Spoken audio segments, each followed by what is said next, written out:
Hijo, hay preguntas de todos sabores, colores, olores y demás. Quiero comenzar por una categoría que ha sido muy engañosa, la categoría de desarrollo.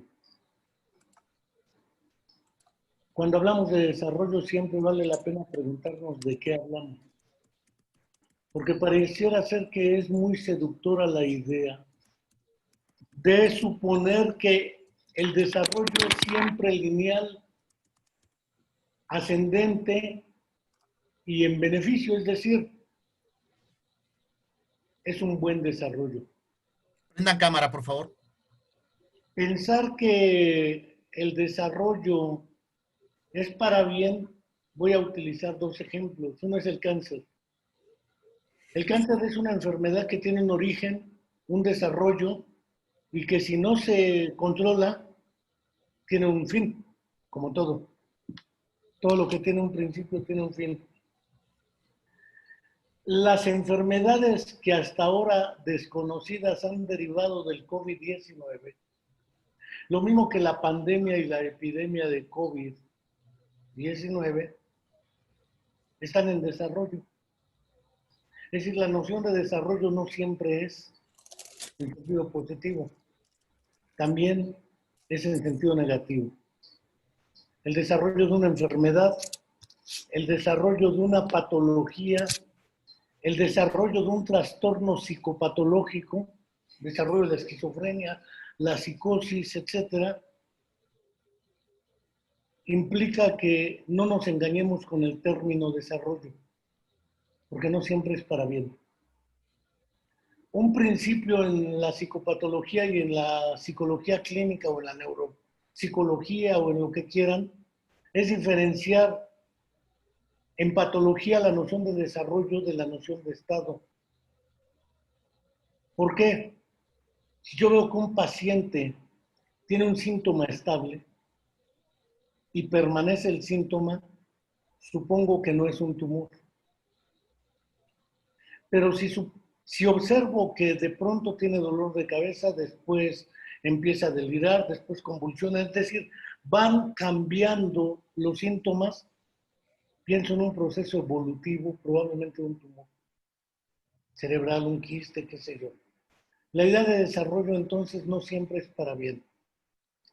A nosotros nos resulta fenomenológicamente obvio suponer que como ustedes, ahorita veo pura mujer, hace rato vi un varón por ahí anotado, además de Rubén.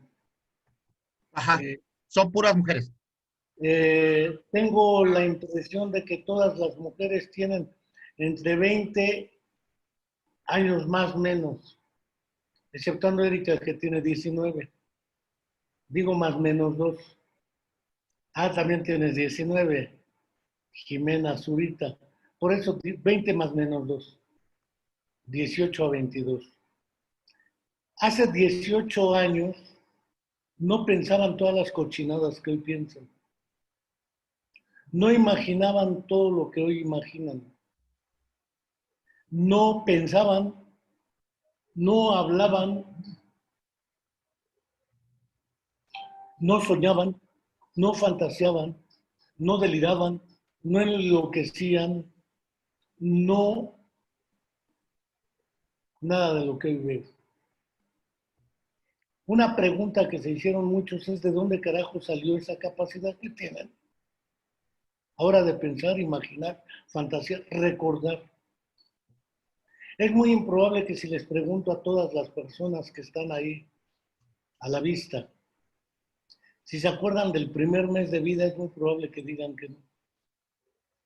Independientemente de lo que haya dicho algún psicoanalista, que es por el trauma del nacimiento, que es por lo que gusten, en el fondo es muy improbable que haya recuerdos tan primitivos. La memoria entonces tiene sus límites. Hubo un tiempo en el cual no podían caminar de manera independiente y entonces necesitaban asistencia o apoyo de algún adulto o experto, mamá, papá, hermano, tía, abuela, quien fuere. Es decir, parece ser que hay una distancia entre el no poder hacer y el sí poder hacer.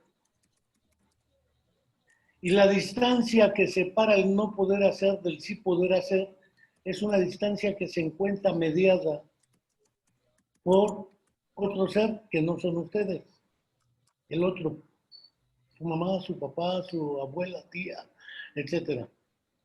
Ahora, ustedes pueden hacer por sí mismas muchas cosas que antes no podían hacer. Exceptuando cuando su papá les dice, mientras vivas en esta casa mando yo, por lo tanto las reglas las pongo yo y te amuelas. Ya cuando trabajes o te cases o vivas sola y te mantengas, ya harás lo que se te hinche, pero mientras las reglas las pongo yo. Principio de autoridad. Pero es otro tipo de mecanismo de control del comportamiento. Esta idea implica que hay un desarrollo desde el momento en que nacieron hasta ahora. Antes de nacer, por lo menos el último trimestre antes de que nacieran, si es que todas las que están aquí nacieron de 9 meses de gestación, que ninguna sea prematura, vamos.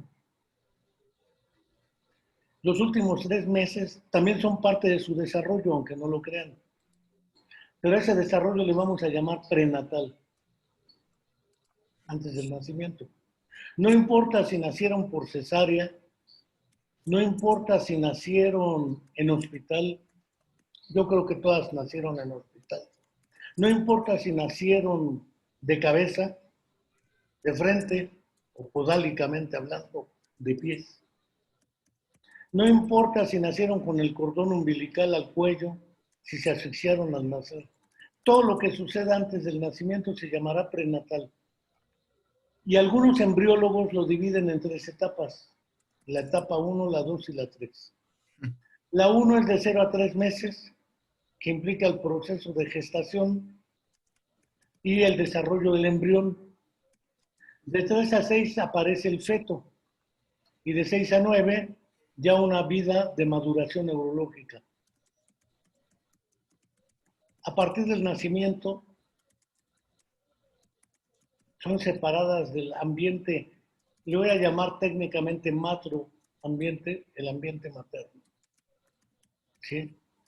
Vivían en un microambiente que tiene 3 características. Es oscuro. Por lo tanto, todo niño al nacer nace ciego. No ve. Porque en el útero no hay estimulación visual. Pero sí hay estimulación auditiva.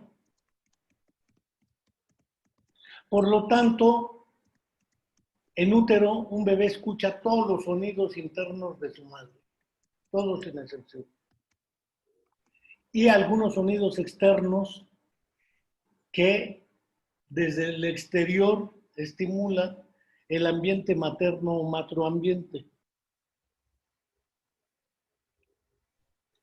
Enrique, perdón que te interrumpa, una pregunta. Si pudiéramos entrar en la mente de un bebé de 7 meses, ¿qué veríamos? Déjame acabo nada más tantito acá y... Adelante.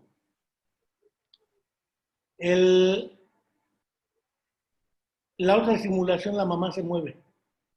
Por lo tanto, el niño se mueve. La temperatura es constante.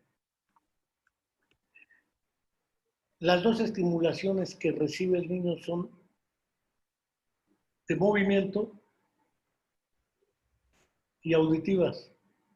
Esto hace suponer que al nacer un bebé, las vías anteriores al tálamo se conocen como pretalámicas, están más desarrolladas la auditiva y la sensorio postural kinestésica o somatosensorial, dijéramos, que la visual. A partir del nacimiento, la estimulación visual empieza a ganar a la auditiva y a la somatosensorial. Por ende, las vías posteriores al tálamo El tálamo es una estructura que está entre la corteza cerebral y el tallo cerebral, y las vías que suben pasan por el tálamo y las que bajan pasan por el tálamo. El tálamo es algo así como la puerta de entrada y de salida. Todo lo que entra pasa por el tálamo y todo lo que sale, sale por el tálamo. Todas las vías que descienden de la corteza pasan por el tálamo y del tálamo se van a la médula espinal, etcétera, donde vayan. Y a la inversa pasan por el tálamo y se irradian a la corteza cerebral. Por eso es que las anteriores al tálamo, por anterior se entiende lo que está de la periferia al tálamo y la posterior del tálamo a la corteza cerebral. Las vías anteriores del tálamo, al nacer, están más desarrolladas, la auditiva y la somatosensorial, que la visual. A partir del nacimiento, la visual empieza a ganar el terreno y el niño se orienta visualmente. Todo lo que supongan anterior al nacimiento no queda en sistema de memoria alguna, a pesar de lo que digan los psicoanalistas. Lo que sí me parece importante, digamos, toda la estructura talámica que se encuentra aquí entre lo punteado, todo pasa hacia arriba, se irradia y todo baja y se irradia hacia abajo. Todo lo que va de abajo arriba será pretalámico y todo lo que va de postalámico. Por eso es que las vías pretalámicas, auditiva y somatosensorial, están más desarrolladas, no las postalámicas. Mientras que a partir del nacimiento, las postalámicas y la pretalámica visual empiezan a ganar. A partir del nacimiento, todo el sistema de orientación es fragmentado en sentido visual. Probablemente lo primero que reconoce y se ha estudiado son los rostros, y particularmente el rostro de la madre. Si el padre fuese barbado y viese un perro peludo, el bebé es capaz de decirle al papá guau y al perro decirle papá. Pero a la mamá nunca la confunde, porque sabe a qué huele hasta por dentro desde antes de nacer. Para los teóricos del desarrollo, por desarrollo entiendo todo el conjunto de cambios que se produzcan, para bien o para mal, no importa, ¿sí? A partir de un momento arbitrario. A partir de la gestación, hasta el nacimiento le voy a llamar el periodo prenatal. Y a partir del nacimiento, el periodo postnatal. Por lo tanto, yo puedo hacer una primera escisión del desarrollo en dos periodos o etapas, la etapa prenatal y la postnatal. A su vez, cada etapa la puedo subdividir arbitrariamente en otras subetapas. El periodo embrional de 0 a 3 meses, el periodo embriofetal de 3 a 6 meses y el periodo fetal de 6 a 9 meses. A partir del nacimiento todo se vuelve, dijera Juan Manuel Serrat en la canción Todo es confuso menos tu vientre, menos tu vientre. ¿Por qué? Para algunos teóricos lo interesante era dividir por tiempo. Y así escribieron sus libros, por ejemplo, Arnold Gesell. El primer libro que escribe se llama, aparte de embriología de la conducta y otros, el primer año de vida en el niño. Después, el segundo año de vida en el niño. Después, el niño de 2 a 5 años. Después, el niño de 5 a 10 años. Son periodos arbitrarios para Gesell. Pudo haber sido el niño de 0 a 2, de 0 a 5, no importa. Esas son separaciones arbitrarias en función de una dimensión temporal. Y lo que hicieron fue inventar una serie de herramientas mamarrachas llamadas escalas del desarrollo. El niño de 0 a 1 año ya debe caminar al primer año de vida, por ejemplo. Ya debe, además de caminar, orientarse espacialmente hacia objetos de interés, la mamá, el papá, etc. El niño reconoce ciertas expresiones gestuales. Por ejemplo, las abuelitas, mamá, a ver, haz tu cara de chango. Y el niño hace cara de chango. ¿Quién sabe si haga cara de chango? Pero basta con que le digan que haga la cara de chango y hace la cara de chango. ¿Comprende el lenguaje? No, porque le puede decir la mamá, ay, eres un pobre idiota, un pendejo, un imbécil, un animal, y no entiende y se ríe, como lo están haciendo ahorita ustedes. Lo que entiende es la carga tonal con la cual le hablan. El sistema auditivo entonces empieza a desarrollarse para establecer diferencia en dos tipos de información. En realidad somos seres informívoros. Metemos información, la consumimos y la transformamos. Y tenemos que transformar la información auditiva en dos cosas: las palabras y las cosas, dijera Michel Foucault en algún libro. ¿Por qué?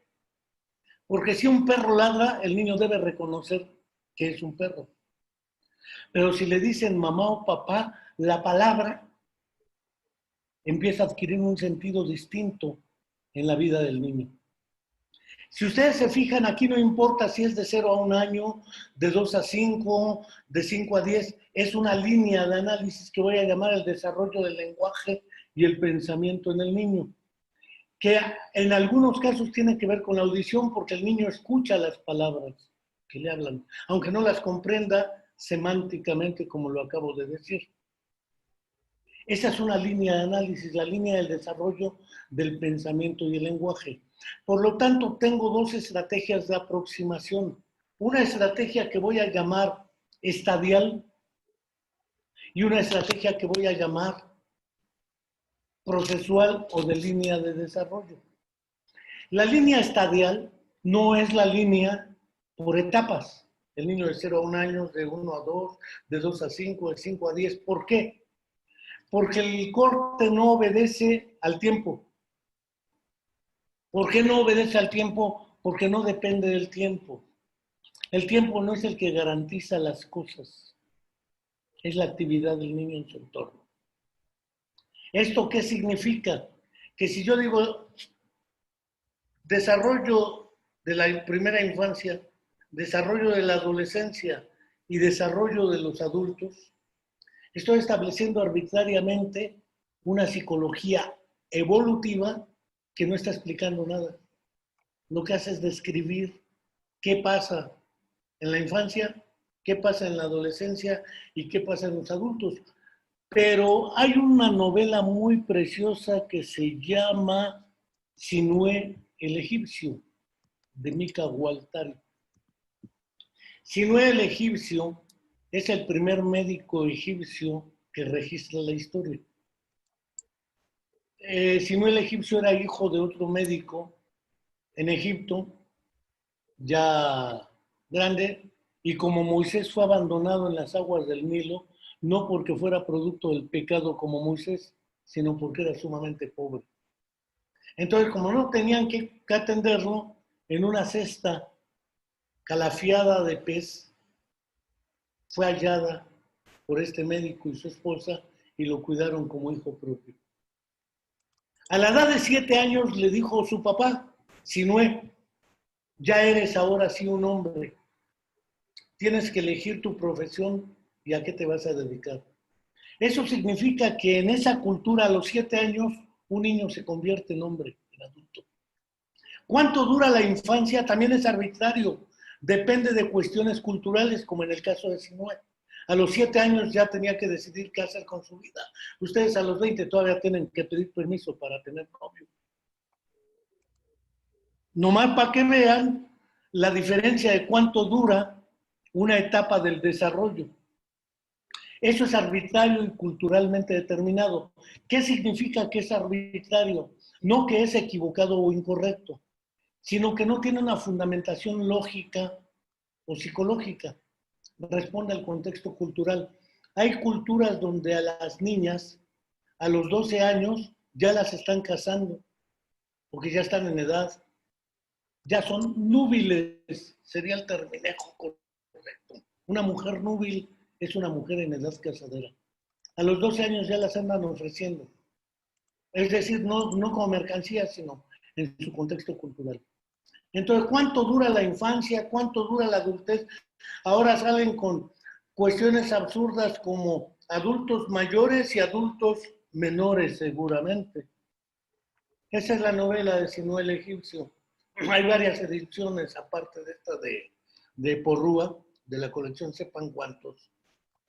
Hay mejores ediciones, naturalmente, porque esa para leerla tienen microletras y las de Porrúa daban hueva, pero ahí nos hicimos muchos. Hay infancias más largas.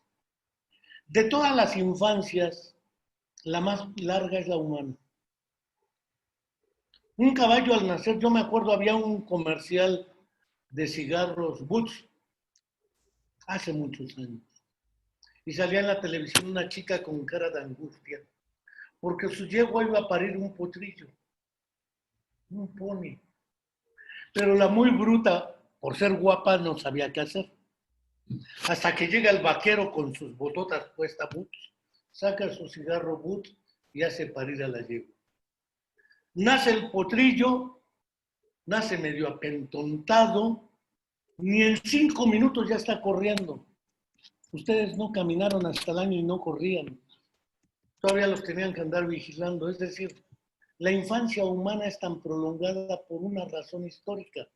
Un psicólogo estadounidense que acaba de morir recientemente a la edad de 104 años, Jerome Seymour Brunner, escribió un artículo que se llama La inmadurez y sus usos. Ya se murió Brunner. Sí, acaba de morir muy recientemente. Y él se preguntaba, ¿qué ventajas te da la desventaja? O dicho en buen español, ¿qué ventajas te da esa inmadurez? Pues la primera ventaja es que no estás hecho al nacer como un caballo. Y el que ya está hecho al nacer, pues no tiene mucho que aprender. Ya nada más procesos de maduración y adelante el caballo camina, etcétera. El humano, un chimpancé a los 2 años ya está echando un desmadre impresionante y a los 5 años ya se está tirando con las chimpancés a más no poder.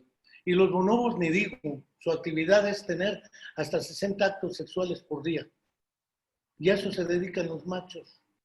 Las hembras a cuidar al macho para que cumplan con su función. Ahí mandan las hembras, los machos obedecemos.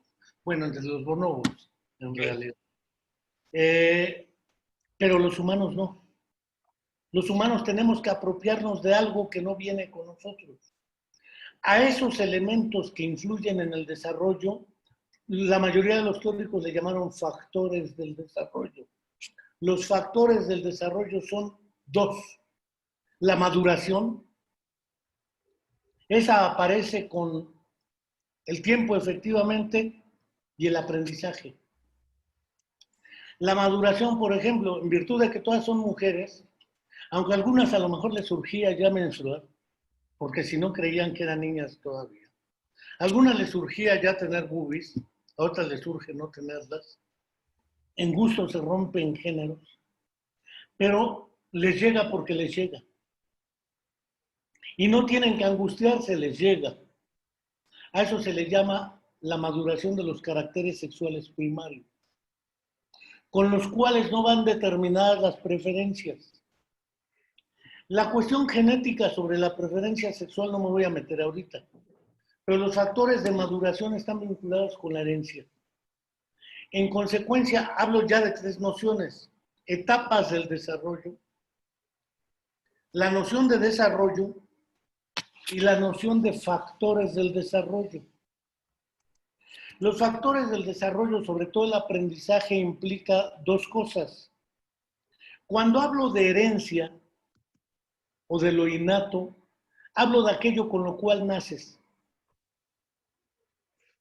Mientras que cuando hablo de lo adquirido, hablo de aquello que no naces y tienes que apropiarte del exterior. Son los 2 factores fundamentales del desarrollo: maduración y aprendizaje. Hasta ahí estoy claro. Bueno, ¿qué significa ello según Piaget? Que el niño ha desplazado del acto perceptivo visual al acto simbólico el reconocimiento de la realidad. Mientras que entre más pequeño es, solo existe lo que ve. Conforme va creciendo, la existencia de la realidad no depende de que yo la vea. La percepción se separa del pensamiento o de la inteligencia de Piaget. Hablo de noción de permanencia del objeto. Si yo en este objeto vaciara un poco de este líquido acá,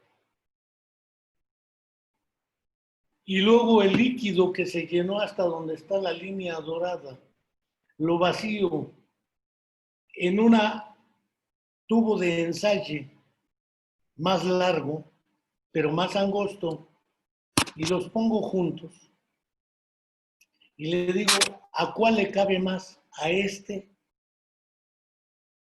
o al largo? Y él, como ve que en uno llega más alto, dice, al largo. Parece ser que el niño está confundiendo longitud con volumen. Las nociones de volumen, longitud, masa, peso, inercia o propiedades físicas de la materia tampoco dependen de que el niño las lea en el ABC de física de Rincón y Gallardo que ustedes leyeron en la secundaria o en el libro de física que hayan leído. Las nociones físicas el niño las va adquiriendo en la práctica. Al mover sus brazos se da cuenta de que existe una realidad física, los objetos. Pero no solo ello, el niño va y se quiere meter a la cama entre las piernas del papá y de la mamá y le dice a mi madre, aquí no te metes, este espacio es nuestro. Tú te vas a tu cuna. Empieza el niño a construir nociones no solo físicas del espacio, sino nociones culturales y morales del espacio. Lo que es suyo, lo que no es suyo, lo que es correcto, lo que no. En el niño en el baño no se come. Niña, no se agacha así, las niñas decentes no enseñan el calzón, a quien no quieren, porque a quien quieren hasta sin él. No sé si me explico. Es decir, la noción de espacio no es solo una noción física, sino es una noción cultural, histórica, porque, por ejemplo, hoy, precisamente hoy, ustedes tienen claro que el espacio más seguro es el privado y que el espacio público es el más inseguro. Si no tienes a qué salir, quédate en casa. Tu casa es lo más seguro. La propiedad pública es fuente de contagios. Entonces resulta que lo privado vuelve a recuperarse como lo seguro y lo confiable. No necesariamente, porque la violencia intrafamiliar y doméstica se da en el espacio privado más que en el público. Pero eso no lo dicen. Aquí lo que importa es que si no tienes a qué salir, ni salgas. 2. Hay otro tipo de nociones que voy a llamar causalidad. Los bebés toman una sonaja y la dejan caer. Pasa un adulto y se la pone a un lado. Y el niño dice, chinga, ¿cómo regresó? Y lo vuelve a tirar. Pasa el adulto y se la vuelve a poner. Y el niño, chinga, ¿cómo llegó de nuevo acá? Si yo la estoy soltando. Parece ser que la realidad se contrapone al sentido común. Si él la deja caer, no tiene por qué estar acá. Y le vuelve a aparecer acá. A eso se le llama causalidad física. ¿Qué es lo que hace que un fenómeno produzca otro? ¿Hasta ahí estoy claro? Pero el niño que ve a la mamá con la famosa corregidora, es decir, una chancla, en la mano, interpreta que la mamá tiene la intención de darle un chanclazo. A eso le voy a llamar causalidad psicológica. Por lo tanto, la noción de causalidad no solamente es física, también es psicológica. Una chica que va, yo no sé cómo le hacen, pero le hacen, en la ruta número N, de pronto voltea y alguien le va viendo el trasero. ¿Cómo se da cuenta la chica que le van viendo el trasero? ¿Quién sabe? Pero se da cuenta. Va en la banqueta y ve a un tipo que viene de frente a ella y le ve cara de que me quiere chingar, se cambia de banqueta. Es decir, somos seres que somos competentes para leer las intenciones de los otros. Si leemos intenciones o atribuimos intenciones, En la interacción social y cultural adquirimos la noción de intencionalidad, que es otra manera de expresar la causalidad, pero no es la causalidad física del objeto que suelto y cae y que regresa a mis manos. Es la causalidad de estar llorando porque está enojada o porque está triste. Me quiere pegar con la corregidora, con la chancla. Tiene cara de ira. Y el niño empieza a interpretar rostros. El problema es que si ustedes ven hasta dónde voy, este enfoque lo que pretende es explicar cómo el niño construye dentro de su cabeza una imagen del mundo, físico o social o psicológico. Pausa, pausa. Enrique, un favor. Un favor, te interrumpo, una disculpa, Enrique. Voy a hacer una cuestión técnica. Van a entrar dos personas que son de otra clase y voy a reajustar para cambiarles el horario. ¿Sí? Ahorita las llamadas que me viste que estoy haciendo es con la coordinación y ya está todo amarrado, solamente faltan los alumnos. Los voy a dejar entrar y les voy a dar el aviso. Agradezco la comprensión. Son los de deportes. Sociología del deporte. Hola, Emiliano. No apaguen cámara, quédense así, por favor.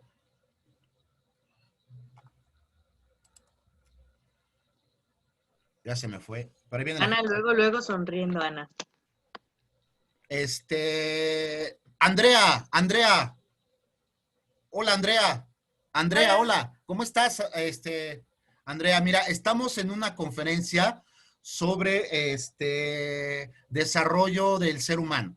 Desarrollo, así genéricamente te lo pongo en la clase de pedagogía. Estamos con un conferencista invitado. Si gustas quedarte a la conferencia, adelante. El aviso es el siguiente. La clase de nosotros se va a pasar para mañana. Sí, Okay. pero estás invitada si te quieres quedar. La clase va a ser de 12 a 2. La Ok. clase de mañana es de 12 a 2. ¿Sí? Y se responde esta hora. La Y clase de mañana. si ya ves que es de 12 a 1, se convierte en una clase de 2 horas, de 12 a 2. Ya la coordinación ya está avisada. Ok, ¿Sale? perfecto. Perfecto. Entonces, si gustan quedarse, pues bienvenidos y continuamos, Enrique. Entonces estaba en que, ¿en qué? ¿Quién me recuerda? A ver, chicas, a ver si están poniendo atención. Dejen los celulares, por favor. Bueno, si están viendo en el celular, ¿no? ¿Verdad? Algunas están con el celular. Sí, por ejemplo, el Galaxy A5 2017. Esa es, Obviamente. ahí está. Ahí está. Bueno, estaba en la idea de que es evidente que un objeto como este no lo tengo dentro de mi cabeza porque es muy grande. Es evidente que un reloj como este no lo tengo dentro de mi cabeza porque no cabe. Entonces, si no tengo la realidad dentro de mi cabeza, ¿qué tengo dentro de mi cabeza? Además de neuronas, cerebro y otras estructuras materiales. Pues tengo representaciones que me permiten doblar el mundo en dos. El mundo de lo real y el mundo simbólico con el cual me refiero a lo real. Y lo que trata de explicar Piaget es cómo le han hecho ustedes a lo largo de 20 años, más o menos 2. No me va a regañar Jimena, porque ella tiene 19. Que han logrado construir en su cabeza varias cosas. Primero, una imagen del mundo más o menos parecida al mundo. ¿Por qué? Porque nunca chocan con las cosas. Y suponiendo que fueran ciegos, tampoco. Aprenden a orientarse y moverse en el espacio aunque no lo vean. Esto implica que en la cabeza tenemos una imagen del mundo parecida físicamente al mundo, Sabemos lo que está adelante, atrás, arriba, abajo, izquierda, derecha, lejos, cerca, etc. Por eso decía Mario Benedetti en su poema ¿De qué es un beso? Un beso es el resultado de dos pasos que se juntan, uno que das tú y uno que doy yo. Cursi el Mario Benedetti. Eso es un beso. Un paso y otro paso y tan. Cuando están a 2, cuando están a 5, fregóse el negocio. Esta idea de la distancia, el tiempo, ¿cuánto dura? La noción de tiempo es otra noción que es importante construir. Por ejemplo, yo les puedo preguntar a cualquiera de los que están del otro lado de la pantalla, ¿qué hicieron ayer? Y ustedes tienen en su memoria un sistema que les permite recordar lo que hicieron ayer.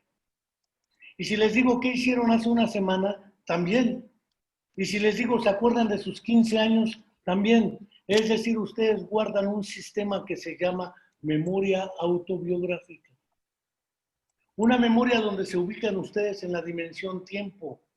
Porque nosotros, a cada instante, dejamos de ser nosotros para convertirnos en otros que ya no somos nosotros, pero seguimos siendo nosotros, a pesar de que cambiamos a cada instante, porque tenemos conciencia de permanencia de nosotros en la dimensión tiempo.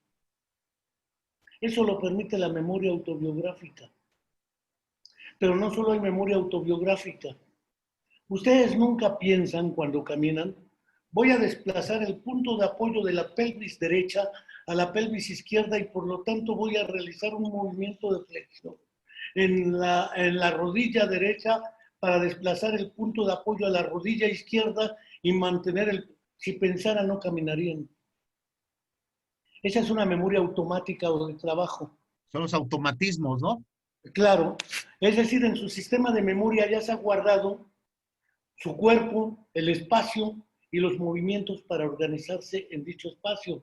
Lo que pasa es que en el curso de la evolución el niño va creciendo y de pronto toma un objeto y lo tira. Y dice, ay güey, se cayó. Y la mamá, lo que pasa es que eres torpe, ¿qué no ves? No, lo que pasa es que está creciendo el niño.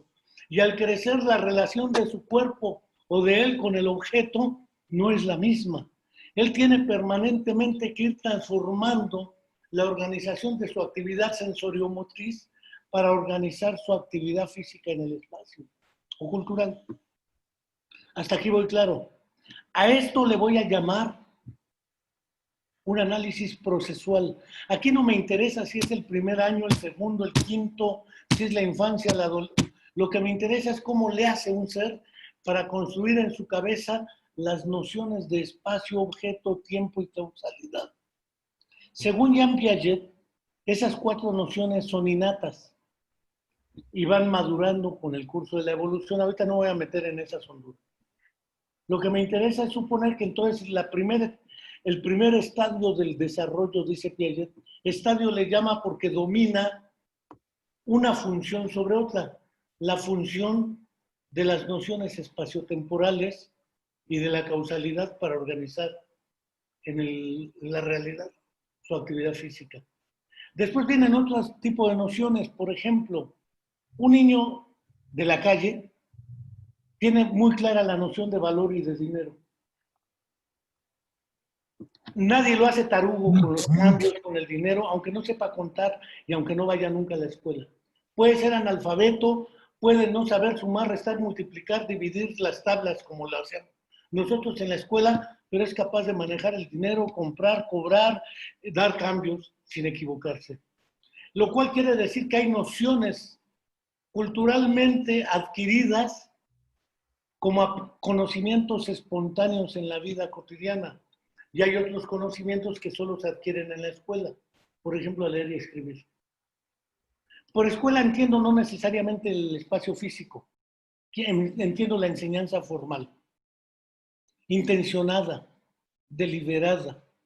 Donde el adulto se propone que el niño aprenda a leer y escribir. Entonces ya tengo por lo menos diferenciadas 2 nociones. Aprendizaje formal y aprendizaje de la vida cotidiana. Hablo de una categoría distinta a la de representación, que es la categoría de aprendizaje. Puedo hablar de otra categoría, la memoria. ¿Cómo empieza la memoria? No hablaba de la memoria auditiva, decía que el sistema apostalámico auditivo es capaz de estar más desarrollado antes de nacer que el visual. Ya explicaba por qué. De ello a que un niño recuerde, como se pregona, si le pones las 9 sinfonías de Beethoven, cuando nazca ese niño va a ser un músico como Beethoven, pues no necesariamente. Si Beethoven hubiera nacido o Mozart en Guelatao, Oaxaca, no hubieran tocado la música que tocaron, porque en México y en Guelatao no se tocaba esa música. También depende de factores culturales y contextuales. ¿Sí? Ni hubieran sido presidentes de la República, aunque sea el ídolo de Andrés Manuel López Obrador, bajo ciertas circunstancias. Pero eso es otra historia. ¿Sí? El contexto cultural es determinante en este fenómeno. Entonces ya hablo de 3 factores del desarrollo. Una pregunta, Enrique. Maduración y contexto cultural. Muy bien, Enrique. Una pregunta grosera, pero que nos las hacen mucho. Si yo al niño le pongo a Mozart, y le pongo al intrauterino, yo sé que ya vas más hacia adelante. Si le pongo a Mozart y si le pongo discursos de Hitler, ¿va a haber alguna diferencia? Sí. La música, el discurso de Hitler tiene un contenido que el bebé ni siquiera hasta antes del 2.º año de vida es capaz de reconocer. Del 2.º año de vida postnatal. Porque son 2 años de vida más 9 inútero, son casi 3 años de vida. Después discutimos lo del aborto, si es un ser vivo o no entre 0 y 3 meses, toda esa historia. Esas son dimensiones éticas. Pero el problema de fondo es que el niño sí es capaz, si se le pone música, porque la música es percibida no como semánticamente estructurada, tiene un sentido más emocional o afectivo. La música no es que sea más bueno Mozart que Beethoven. Lo real es que Mozart te seduce mucho porque es melódico. Además, él tenía oído absoluto. Él escuchaba una pieza y la reproducía en automático una vez escuchada. Y tener oído automático, aunque Beethoven se queda sordo, también tenía oído automático. O a oído total, se le llama audición total.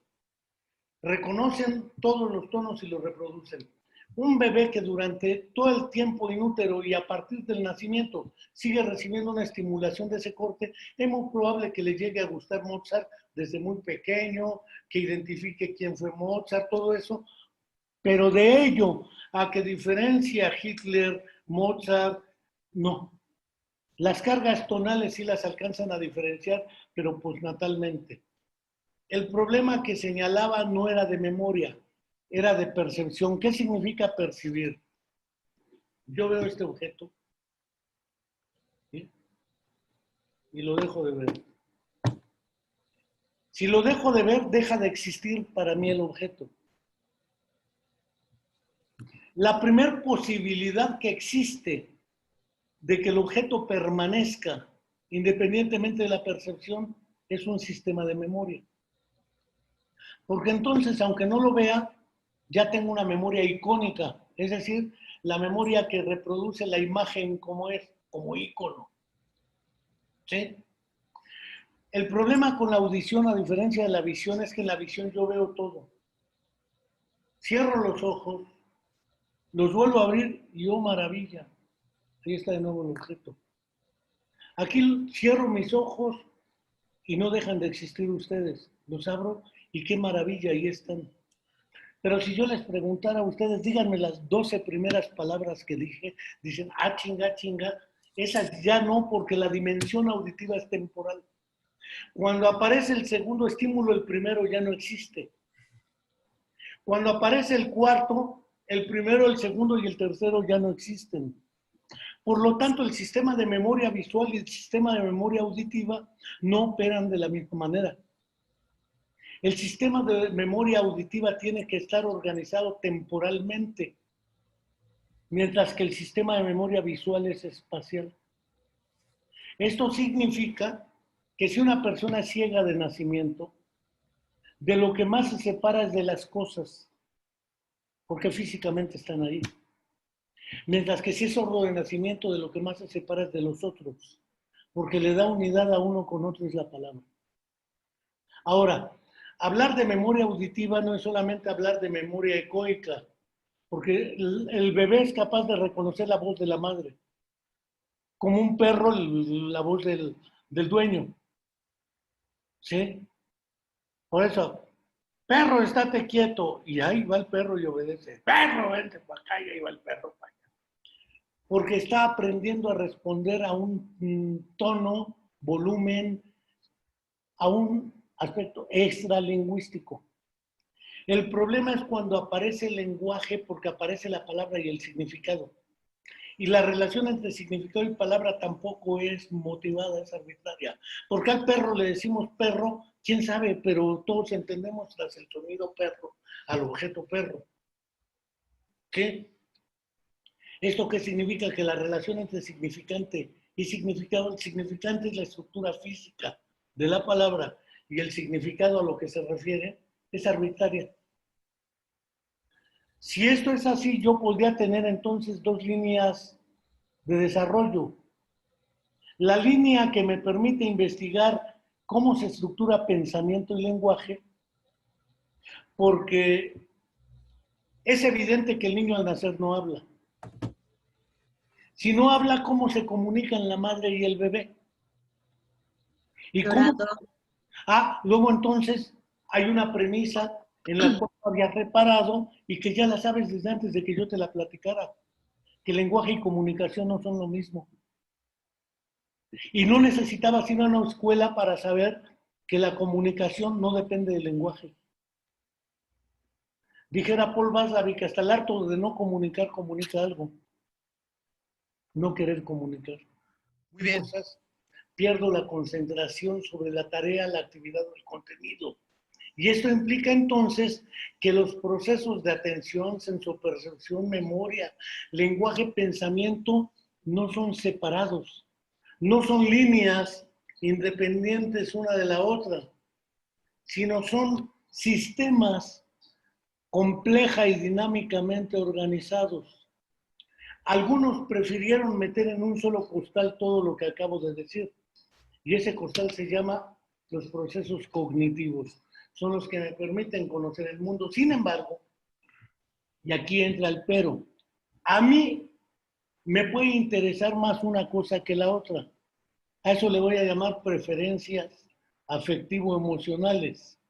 Y esto implica que yo no puedo separar de los procesos cognitivos los procesos afectivo-emocionales, porque no soy un sistema dual como planteaba Descartes, donde tengo un sistema intelectual y por un lado el de la razón y por el otro lado el sistema de la emoción, y eso llevaba al cerebro trifásico de MacLean, el cerebro reptiliano, el cerebro primate y el cerebro humano, porque en el fondo soy tan emocional y tan afectivo como los demás. Por lo tanto, mis pensamientos, ideas, aspiraciones también están comprometidas afectiva y emocionalmente, lo cual implica que probablemente el sistema neuropsicológico nuestro no funciona por líneas o por canales o por sistemas, sino funciona modularmente en términos de, si no modularmente, funciona en redes. Una red que tiene nodos y que tiene conexiones de un lado a otro, de modo tal que un sistema de redes nos permite comprender por qué lenguaje, pensamiento, memoria, atención, emoción están vinculados y son inseparables. La idea de líneas del desarrollo viene a diferencia de la idea de etapas o estadios del desarrollo. Mientras que una busca dimensiones temporales, el niño de 0 a 5 años, el niño de 5 a 10 años, el niño de 0 a 1 año antes del nacimiento, etcétera, que implica una dimensión temporal. La noción estadial, que implica el estadio sensoriomotriz, preoperatorio, proyectivo, porque es dominante un conjunto de competencias afectivas y cognitivas en ciertas etapas del desarrollo. que es una noción estadial o una noción de líneas, donde tengo ciertas vertientes, la línea afectiva, la línea cognitiva o la línea del pensamiento o de la memoria, etcétera, pero que efectivamente son inseparables. Eso se hace con fines analíticos. El problema es que a la hora de la verdad, al tratar de reintegrar lo que separé con fines analíticos, ya no hay yo cómo devolverle la unidad. Y entonces separo lo psicológico en microprocesos. Por eso pueden aparecer preguntas. ¿Qué pasa con los niños que no tienen padres al nacer o que se mueren? El caso, por ejemplo, del primer año de vida en el niño de René Spitz. Los niños abandonados en internados. El marasmo. ¿Sí? El marasmo por falta de vínculo afectivo o lo que era privación social en los monos de Sperry. El problema es relativo porque depende del entorno social en el cual aparece o desaparece la madre o el padre, porque puede haber otros que no son el padre y la madre que pueden cumplir el rol de padre y madre. Entonces hay mecanismos de construcción que impiden que se cumpla la máxima de Otto Rank, infancia es destino. No es cierto que infancia sea destino, porque objetivamente el entorno y el desarrollo permiten estrategias de compensación que a la vuelta Boris Cyrulnik recupera el concepto de la física y hoy está de moda, resiliencia. Así es. Uno va construyendo mecanismos de afrontamiento para asegurar el equilibrio emocional y psicológico ante la realidad. Esto de algún modo nos planta en el contexto de que hablar de momentos que uno llamaría como la categoría de trauma psíquico, traumáticos, ¿son definitorios en el curso de la existencia humana? No necesariamente. Depende de las estrategias de afrontamiento que se utilicen. Hablo de recursos individuales o personales, pero hablo de recursos colectivos como la familia, la comunidad y los entornos socioculturales que pueden permitir compensar esas limitaciones originales o posteriores. Hay personas, por ejemplo, que en un accidente pierden brazos y piernas o la movilidad y terminan en silla de ruedas. Esa pérdida los coloca ante una situación, o se quedan ciegos, de que tienen que reconstruir su vida para seguir afrontándola con cierta calidad. Para otras personas, como es mi caso, pues prácticamente ha sido toda mi vida. Para mí es lo normal, no hay sentimiento de pérdida, porque es mi condición de toda la vida, es mi normalidad. Entonces esto implica entornos, contextos, circunstancias y recursos. No es cierto que si al nacer el niño, que si desde antes de nacer le pusieron, le dieron, no necesariamente. Depende de cómo se va afrontando en el curso del desarrollo. El ser humano se hace haciéndose, a diferencia de los otros animales que tienen una infancia muy corta, porque tienen poco que aprender, y un desarrollo más amplio desde muy pequeños. Ahora, si hasta aquí vamos, podemos entrar a una fase de comentarios, preguntas y lo que sea necesario. Sí, Enrique, muchas gracias. Me gustó lo que mencionaste al final porque quedan establecidas las líneas de desarrollo, los procesos psicológicos de forma integrada. A nosotros como docentes, pues pedagógicamente nos obligan a enseñar los procesos psicológicos de manera separada. La sensación por un lado, la percepción por otro, incluso así vamos temita por temita, ¿no? En los libros así aparecen en ocasiones. La intención de hablar de líneas de desarrollo es precisamente evitar, por no decir combatir, esta visión lineal de que el desarrollo es predominantemente una forma de crecimiento por etapas, etapas que están prefiguradas en tiempos, en edades, y no es así, a todas luces no es así, ¿no? No estamos ahorita todavía en el nivel de establecer la polémica que podría haber alrededor de esto, pensando en las etapas así estrictas que a veces se establece desde los trabajos de Piaget. Pero para mí el concepto de líneas de desarrollo me permite dimensionar la complicación y la complejidad del desarrollo humano, porque las etapas no se desenvuelven de manera sincrónica, ¿sí? O sea, no es al mismo tiempo esto. Entonces, muchas de las anomalías que pueden aparecer como tales, como tú ahorita lo dijiste, se pueden potenciar con esta capacidad que tiene el ser humano de autogenia, que así lo estás tú afirmando, tomando el término de autogenia desde las lecturas que hicimos de Merani, que por ahí lo recuerdo, en psicobiología, aunque esa materia no me la viste tú.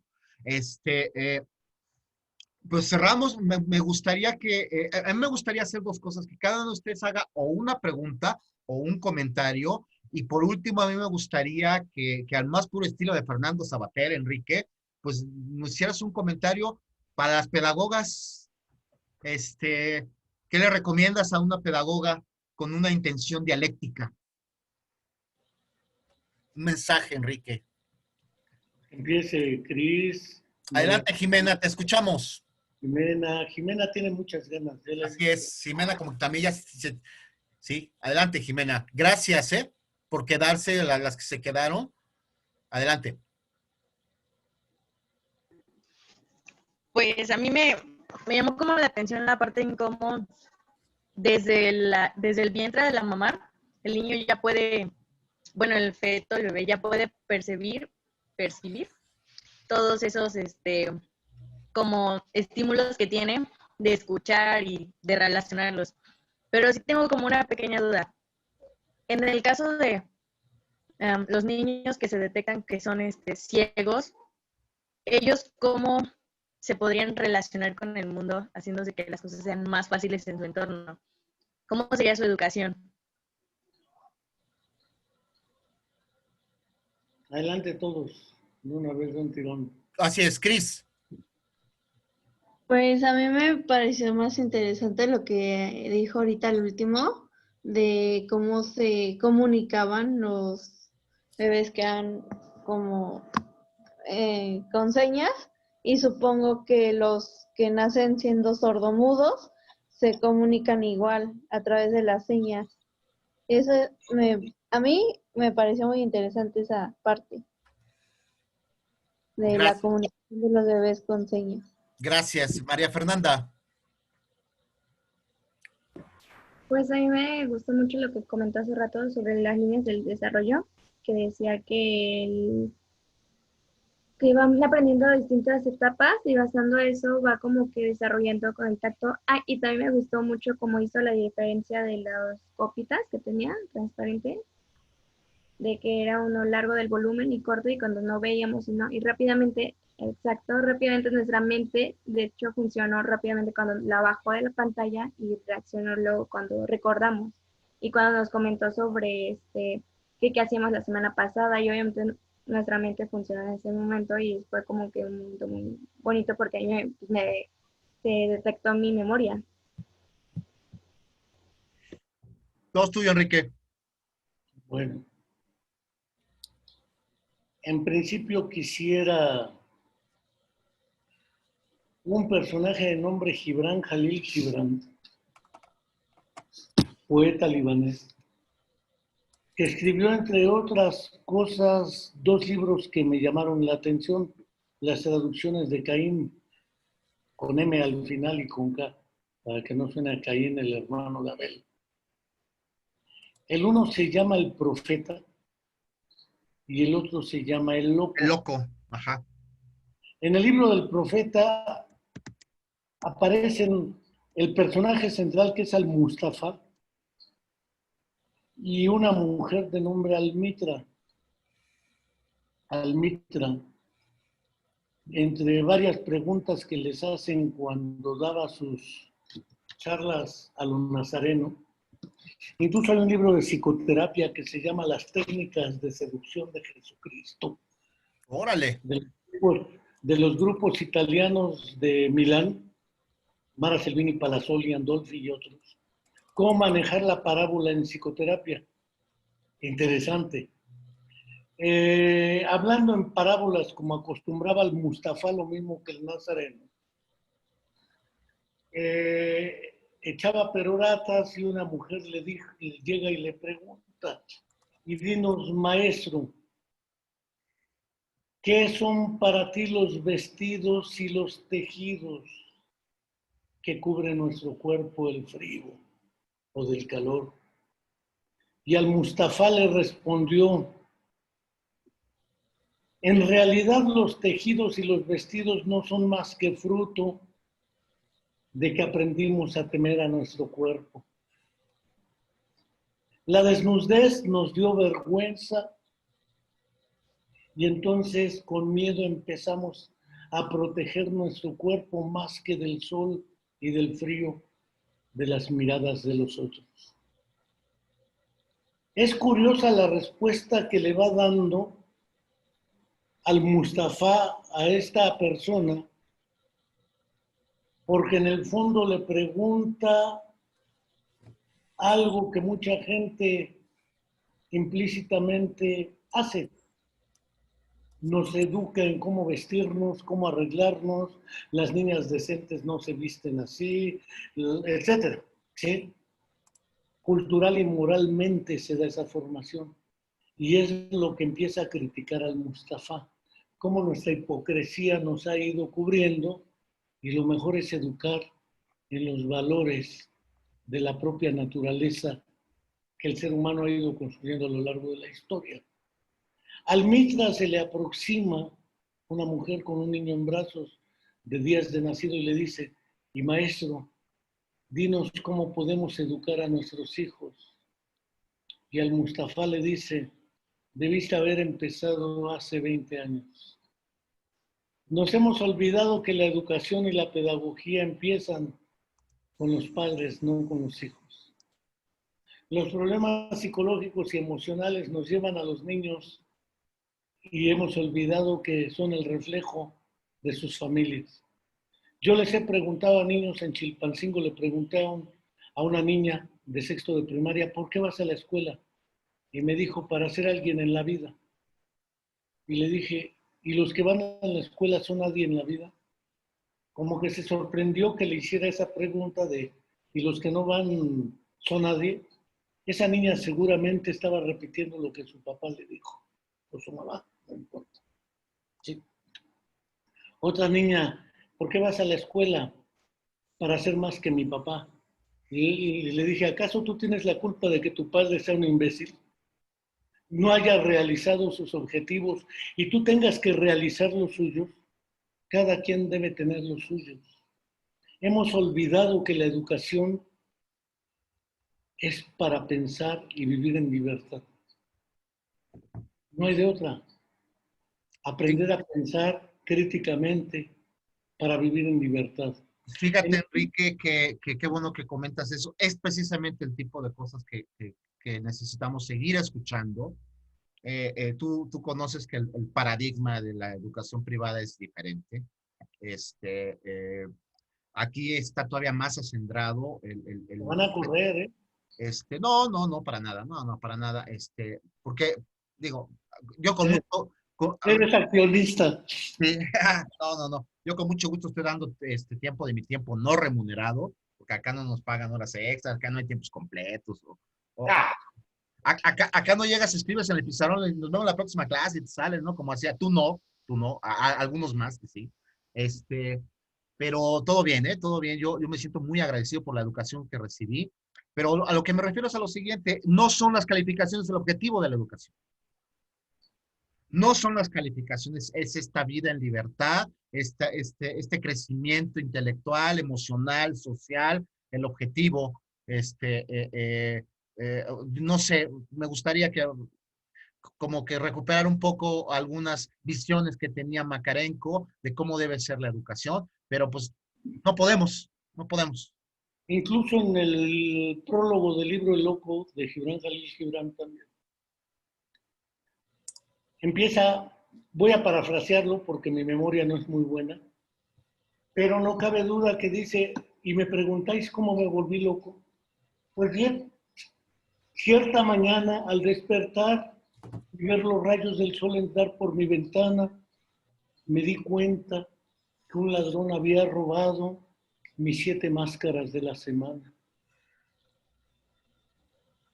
El osado ladrón robó mi máscara del lunes, del martes, miércoles, jueves, viernes, sábado y domingo, y de pronto me di cuenta que ya no tenía máscaras para salir. De pronto me asomé por la ventana y vi que corría el ladrón y empecé a gritar desesperado, ¡ea, ea, que va el ladrón! Y yo corriendo tras él, tratando de recuperar mis 7 máscaras de las 7 días de la semana. Y corría desesperado gritando, ¡ea, agarren al ladrón! Y de pronto alguien gritó a lo alto que hallaba un loco. Vean correr al loco. Y volteé al cielo para ver quién gritaba y por primera vez en mi vida sentí los rayos del sol en mi rostro sin máscara alguna. Desde entonces estoy loco. Palabra que la educación es esa también. Cierta dosis de locura para gozar lo que vivimos. Uno estudia no para sacar 10, 9, 8 o para satisfacer a los papás. Bueno, sí es cierto, porque de alguna manera uno estudia para que los papás digan, bueno, presuman al hijo, presuman a través del hijo lo que ellos no son, o lo que no somos nosotros. Así es. Como nos realizamos a través de ellos, o de ellas en este caso. Y en el fondo, no nos hemos dado cuenta que otra mujer le preguntó con niño en brazos al Mustafa, y dinos qué son nuestros hijos, maestro. Y al Mustafa le respondió, vuestros hijos no son vuestros, pero son vuestros. Podéis darles vuestro amor, mas no vuestros pensamientos, pues ellos tienen los suyos propios. Podréis albergar sus cuerpos, pero no sus almas. Sus almas moran en la casa del mañana, casa que no conoceréis ni siquiera en sueños, porque la rueda de la historia nunca vuelve para atrás. Porque los hijos son como las cuerdas, son como una flecha que sale disparada por el arco. El arco es el padre y el lazo es la madre. Tensan, marcan el rumbo y sueltan. Pero cuando la flecha en vuelo va, el arco es incapaz de detener su vuelo. En realidad no hemos entendido que los maestros y los padres somos agentes sociales para que ustedes, las jóvenes que están más acá de nosotros, digan, mi vida valió la pena. Nosotros somos como el arco, ¿no, Enrique? Somos como el arco. Somos un arco. Y eso son las flechas. Aportamos para que ellos en vuelo sean capaces de llegar a donde se han planteado, porque siempre hay intenciones en nuestros actos, somos seres intencionales. Y como seres intencionales que no cabe tampoco en las líneas del desarrollo, o hasta ahora no lo habían metido, ¿qué papel juega la intención en la actividad psicológica? Naturalmente implica que un educador sea profesional, ciencias de la educación, pedagogo, maestro, psicólogo, mamá, papá o lo que sea. ¿Sí? Es en realidad una herramienta para que el otro tome lo que necesite y siga su camino. Porque somos tan imbéciles como adultos que decimos, lo hago por tu propio bien, para que no te equivoques. Y un joven podría decirnos, espérate, tú ya la cagaste en tu vida, permíteme cagarla a mí. Es mi derecho también equivocarme. Y si me equivoco, corregir. Es mi derecho. ¿O acaso tú no la has cagado, no te has equivocado, no has cometido errores? Claro que sí, pero también tenemos que aprender de los errores. La educación va más allá de la escuela y de los libros. La formación es importante, pero no suficiente. Y para mí hay 3 metas en la vida. La libertad, no tengo dudas de ello. El pensamiento crítico y aunque sea a arañazos, pedazos de felicidad. Porque la felicidad no es una línea, son pedacitos, como dijera Borges. Así es. Unos ciertos No hay felicidad completa, pero sí hay momentos felices. Este es un momento feliz para mí, Enrique. Muchas gracias. Estamos terminando. Muchas gracias. Vamos a darle un fuerte aplauso. El aplauso es virtual, Enrique, ya te lo sabes.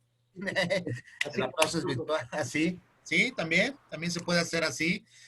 Muchas gracias también a ellas por extender su tiempo. Yo sé que algunas de ustedes trabajan y ahorita cerrando la llamada salen volando. Enrique, nuevamente te agradezco, te agradezco de verdad. Yo soy una persona que dice gracias muchas veces, espero no empalagarte, espero no sea la última. Tu agenda, yo la conozco que es muy apretada, y te agradezco mucho, Enrique, como tu aprendiz que siempre voy a ser, y como tu amigo que me considero. Gracias, Enrique, por este espacio tan rico.